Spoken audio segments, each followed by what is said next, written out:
ಒಂದಲ್ಲ ಎರಡಲ್ಲ ಬರೋಬ್ಬರಿ 30,000ಕ್ಕೂ ಅಧಿಕ ಮಹಿಳೆಯರಿಗೆ ಮೋಸ ಮಾಡಿರುವಂತಹ ಒಂದು ಘಟನೆ ಬೆಳಗಾವಿ ಜಿಲ್ಲೆಯಲ್ಲಿ ನಡೆದಿದೆ. ಪರಿಣಾಮ ಮೋಸ ಮಾಡಿದ ಮಹಿಳೆಯ ಮನೆಗೆ ಘೇರಾವ್ ಹಾಕಿದ್ದಾರೆ ನೂರಾರು ಮಹಿಳೆಯರು. ವಂಚನೆಗೈದ ಮಹಿಳೆಯ ಮನೆಗೆ ನೂರಾರು ಮಂದಿ ಘೇರಾವ್ ಹಾಕಿದ್ದಾರೆ. ಬೆಳಗಾವಿ ತಾಲೂಕಿನ ಹಾಳಬಾವಿ ಗ್ರಾಮದಲ್ಲಿ ನಡೆದಿರುವಂತಹ ಘಟನೆ ಇದು. ಸುರೇಖಾ ಹಳವಿಯಿಂದ ಕೋಟ್ಯಾಂತರ ರೂಪಾಯಿ ವಂಚನೆಯನ್ನ ಮಾಡಲಾಗಿದೆ ಮಹಿಳೆಯರಿಗೆ. ಮಹಿಳಾ ಸಂಘಗಳ ಹೆಸರಲ್ಲಿ ವಂಚನೆ ಆರೋಪ ಕೇಳಿ ಬಂದಿದೆ. ಮಹಿಳೆಯರ ಹೆಸರಲ್ಲಿ ತಲಾ 50,000 ರೂಪಾಯಿ ಸಾಲ ತಗೊಳ್ಳೋದು, ಆದರೆ ಕೇವಲ 25,000 ರೂಪಾಯಿ ಮಾತ್ರ ಈ ಸಾಲ ತಗೊಂಡವರಿಗೆ ಕೊಡ್ತಾ ಇದ್ರು ಈ ಸುರೇಖಾ. ಈ ರೀತಿಯ ಒಂದು ಆರೋಪ, ಈ ಹಿನ್ನೆಲೆ ನೋಡಿ ತಾವು ದೃಶ್ಯಗಳಲ್ಲಿ ಗಮನಿಸ್ತಾ ಇದ್ದೀರಿ. ನೂರಾರು ಮಂದಿ ಆ ಮಹಿಳೆಯ ಮನೆಗೆ ಘೇರಾವ್ ಹಾಕಿದ್ದಾರೆ. ಜನರ ವಂಚನೆ ದುಡ್ಡಲ್ಲಿ ಐಷಾರಾಮಿ ಜೀವನ ನಡೆಸ್ತಾ ಇದ್ದ ಸುರೇಖಾಗೆ ಘೇರಾವ್ ಹಾಕಿರುವಂತಹ ಘಟನೆ ನಡೆದಿದೆ ಬೆಳಗಾವಿ ಜಿಲ್ಲೆಯ ಬೆಳಗಾವಿ ತಾಲೂಕಿನ ಹಾಳಬಾವಿ ಗ್ರಾಮದಲ್ಲಿ. ಇವತ್ತು ಸುರೇಖಾ ಮನೆಗೆ ಮಹಿಳೆಯರು ಘೇರಾವ್ ಹಾಕಿದ್ದಾರೆ. ಮನೆಯ ಮುಂಭಾಗದಲ್ಲಿ ತಾವು ಗಮನಿಸ್ತಾ ಇರಬಹುದು ನೂರಾರು ಮಹಿಳೆಯರು, ಜನ ಯಾರೆಲ್ಲ ಮೋಸ ಹೋಗಿದ್ದಾರೆ ಅವರೆಲ್ಲರೂ ಕೂಡ ಅಲ್ಲಿ ಬಂದಿದ್ದಾರೆ, ಘೇರಾವ್ ಹಾಕಿದ್ದಾರೆ. ಈ ಸುರೇಖಾ ಎಂಬ ಮಹಿಳೆ ಈ ರೀತಿ ವಂಚನೆ ಮಾಡಿರೋದಕ್ಕೆ ಆಕ್ರೋಶವನ್ನ ವ್ಯಕ್ತಪಡಿಸ್ತಾ ಇದ್ದಾರೆ. ಇದ್ರ ಬಗ್ಗೆ ನನಗೆ ಮಾಹಿತಿ ಇಲ್ಲ. ಈಗ ತಾನೇ ಇಲ್ಲಿ ಇನ್ಫಾರ್ಮೇಶನ್ ಬಂತು, ನಾವು ಬಂದು ಅಟೆಂಡ್ ಮಾಡಿದ್ದೀವಿ. ಮುಂದಿನ ತನಿಖೆಯಲ್ಲೆಲ್ಲ ಗೊತ್ತಾಗೋದು. ಈಗ ತಾನೇ ಆಗಿರೋದು ಇನ್ಫಾರ್ಮೇಶನ್, ಜಸ್ಟ್ ಈಗಲೇ ಆಗಿರೋದು. FIR ಹೆಂಗೆ ಆಗಲಿಕ್ಕೆ ಸಾಧ್ಯ ಇದೆ? ಈಗ ತಾನೇ ಇನ್ಸ್ಟೆಂಟಲ್ಲಿ ಸ್ಪಾಟಿಗೆ ಬಂದಿದ್ದೀನಿ. ಸ್ಪಾಟಿಗೆ ಬಂದು ಪಬ್ಲಿಕ್ ಸೇರಿದ್ರು, ಅವರಿಗೆ ನಾನು ಡಿಸ್ಪೋಸ್ ಮಾಡಿಸಿದ್ದೀನಿ. ಡಿಸ್ಪೋಸ್ ಮಾಡಿಸಿದ ನಂತರ ಈಗ FIR ತೊಗೊತಿದ್ದೀವಿ, ಕಂಪ್ಲೇಂಟ್ ಆಗುತ್ತೆ. ಎಲ್ಲ ವಿಚಾರಗಳಿಗೆ ಸಂಬಂಧಪಟ್ಟಂತೆ ಇನ್ನಷ್ಟು ಮಾಹಿತಿಯನ್ನ ಕೊಡ್ತಾರೆ ಪ್ರತಿನಿಧಿ ಮೈಲಾರಿ ಪಟಾತ್. ಈಗ ನೇರ ಸಂಪರ್ಕದಲ್ಲಿ ಮೈಲಾರಿ, ಗಮನಿಸ್ತಾ ಇದ್ದೀವಿ ಸುರೇಖಾ ಎಂಬ ಮಹಿಳೆ ಈ ರೀತಿ ವಂಚನೆ ಮಾಡಿರೋದ್ರ ಬಗ್ಗೆ ಅಲ್ಲಿನ ಜನ ಮತ್ತು ಮಹಿಳೆಯರು, ಮೋಸ ಹೋದವರು ಆರೋಪ ಮಾಡ್ತಾ ಇದ್ದಾರೆ. ಈಗ ಪೊಲೀಸರು ಇದನ್ನ FIR ಮಾಡಿಕೊಂಡು ಆ ಸುರೇಖಾನ ಪತ್ತೆ ಹಚ್ಚಿ ಕ್ರಮ ತಗೊಳ್ತಾರಾ? ಈ ಕೇಸ್ ಬಗ್ಗೆ ಏನ್ ಅಪ್ಡೇಟ್ ಸಿಗ್ತಾ ಇದೆ?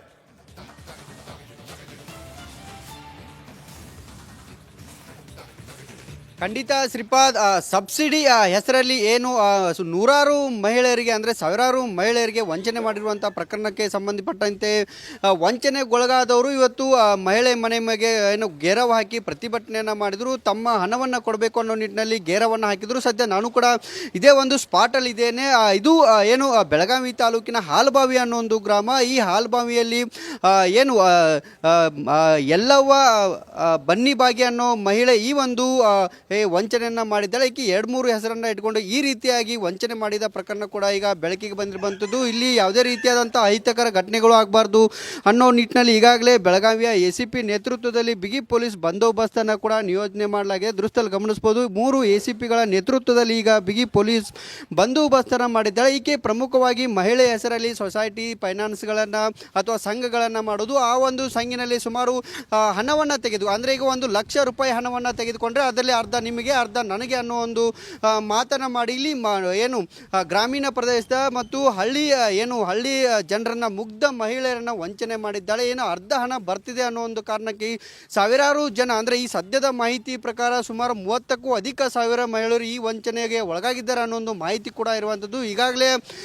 ಏನು ಬೆಳಗಾವಿ ಏನು ಗೋಕಾಕ್ ಇರ್ಬೋದು, ಯಮಕನ್ಮಡಿ ಇರ್ಬೋದು, ಸಂಕೇಶ್ವರ ಇರ್ಬೋದು, ಹುಕ್ಕೇರಿ ಇರ್ಬೋದು, ಈ ಬೆಳಗಾವಿ ತಾಲೂಕಿನ ವಿವಿಧ ಭಾಗದ ಮಹಿಳೆಯರು ಕೂಡ ಇಲ್ಲಿ ಬಂದು ವಂಚನೆಗೆ ಒಳಗಾಗಿದ್ದಾರೆ. ಹೀಗಾಗಿ ನಮ್ಮ ಹಣವನ್ನು ನಮಗೆ ಕೊಡಬೇಕು ಅನ್ನೋ ನಿಟ್ಟಿನಲ್ಲಿ ಈಗ ಪಟ್ಟನ್ನು ಹಿಡಿದಿದ್ದಾರೆ. ಅಲ್ಲಿ ಪ್ರಮುಖವಾಗಿ ಬ್ಯಾಂಕ್ನವರು ಕೂಡ ಈಗಾಗಲೇ ಅವರಿಗೆ ಕಿರುಕುಳವನ್ನು ಕೊಡ್ತಿದ್ದಾರೆ. ನಾವು ಕೂಲಿ ಕೆಲಸವನ್ನು ಮಾಡಿ ಜೀವನವನ್ನು ಮಾಡ್ತಿದ್ವಿ, ಆದರೆ ನಮಗೆ ಏನು ಆಸೆ ಆಮಿಷವನ್ನು ಹುಟ್ಟಿಸಿ ಈ ರೀತಿಯಾಗಿ ಮೋಸವನ್ನು ಮಾಡಿದ್ದಾಳೆ.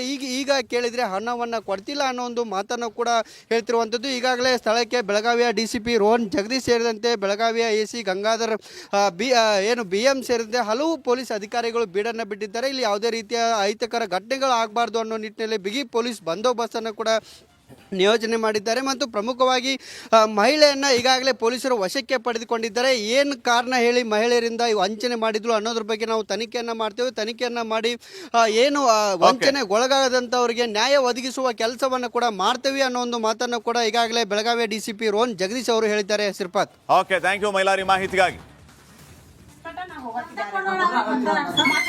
ಜಾರಕಿಹೊಳಿ ಸರ್ಕಾರ ನನ್ನ ಏರಿಯಾದ, ನಾನು ಯಮಕನ್ಮಡಿ ಕ್ಷೇತ್ರದ ನನಗೆ ಅಟ್ಟ ಕೊಡ್ಬೇಕು. ಕಾಕ್ತ್ಯಾವ್ನ ನಂದು ಅಟ್ಟ ನಡಿಬೇಕು. ನಾವು ಬ್ಯಾರೆದವ್ರನ್ನ ತಗೋರಂಗಿಲ್ಲ. ನಿಮ್ಮನ್ನ ಇಟ್ಟು ಗೋಳ್ ಮಾಡಿದಿಲ್ಲ, ನಿಮ್ಮ ಜೀವನ ಕೊಟ್ಟು ಇದಕ್ಕೆ ಅವ್ರು ನೋಟಿಸ್ ಕೊಟ್ಟಿಲ್ಲ. ಸುಮಾರು ದಿನಗಳ ಕಾಲ ಅವರು ಸಾಕಷ್ಟು ಅಧ್ಯಯನ ನಡೆಸಿ ದೂರುದಾರನ ವಿಚಾರಣೆ ನಡೆಸಿ ಅವ್ರಿಗೂ ಕೂಡ ನೋಟಿಸ್ ಕೊಟ್ಟು ಅದಾದ ನಂತರ ಈಗ ಒಬ್ಬೊಬ್ಬರನ್ನೇ ಕೂಡ ತನಿಖೆಯನ್ನು ನಡೆಸ್ತಾ ಇರುವಂತದ್ದು.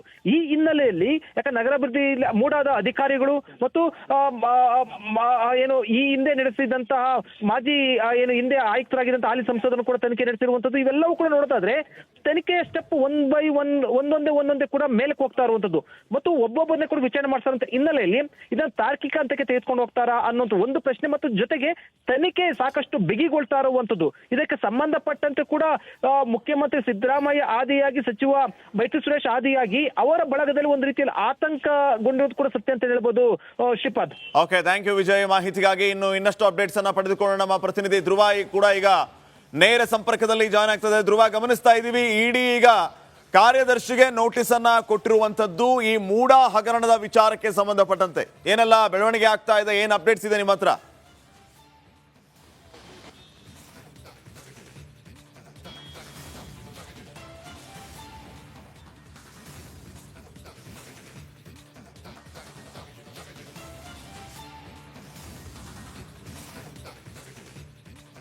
ಮತ್ತೆ ಸಂಪರ್ಕಿಸುವಂತಹ ಪ್ರಯತ್ನವನ್ನ ಮಾಡ್ತೀವಿ. ಈಗ ಬೈರತಿ ಸುರೇಶ್ಗೆ ಮೂಡಾ ಸಂಕಷ್ಟ ಎದುರಾಯ್ತಾ ಅನ್ನುವಂತಹ ಪ್ರಶ್ನೆ. ನಗರಾಭಿವೃದ್ಧಿ ಕಾರ್ಯದರ್ಶಿಗೆ ಜಾರಿ ನಿರ್ದೇಶನಾಲಯ ನೋಟಿಸ್ ಅನ್ನ ನೀಡಿದೆ.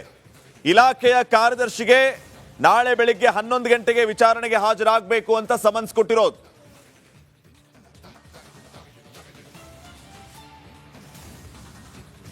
ಅಪ್ಡೇಟ್ಸ್ ಅನ್ನ ತೆಗೆದುಕೊಳ್ಳೋಣ. ಮತ್ತೊಮ್ಮೆ ಜಾಯ್ನ್ ಆಗಿದ್ದಾರೆ ಪ್ರತಿನಿಧಿ ಧ್ರುವ, ಏನ್ ಅಪ್ಡೇಟ್ಸ್ ಕೊಡ್ತೀರಿ?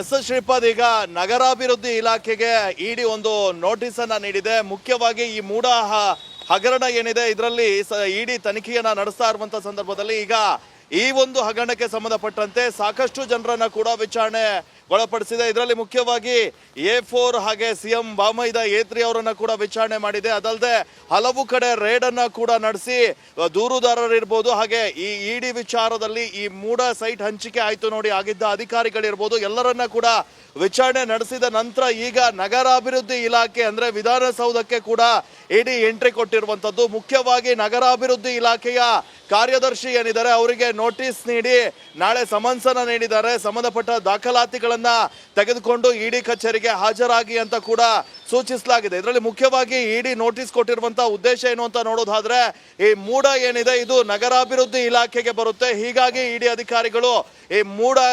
ಅಧಿಕಾರಿಗಳು ನಗರಾಭಿವೃದ್ಧಿ ಇಲಾಖೆಯ ಕಾರ್ಯದರ್ಶಿಗೆ ನೋಟಿಸ್ ಅನ್ನ ನೀಡಿ ವಿಚಾರಣೆಗೆ ಬರಬೇಕು ಅಂತ ಹೇಳಿ ಈಗ ಸದ್ಯ ಸಮನ್ಸನ್ನ ಕೂಡ ನೀಡಲಾಗಿದೆ. ನಾಳೆ ಬೆಳಗ್ಗೆ ವಿಚಾರಣೆಗೆ ಹಾಜರಾಗ್ತಾರೆ ನಗರಾಭಿವೃದ್ಧಿ ಇಲಾಖೆಯ ಕಾರ್ಯದರ್ಶಿ ಶ್ರೀಪಾದ್. ಓಕೆ, ಥ್ಯಾಂಕ್ ಯು ಧ್ರುವ ಮಾಹಿತಿಗಾಗಿ.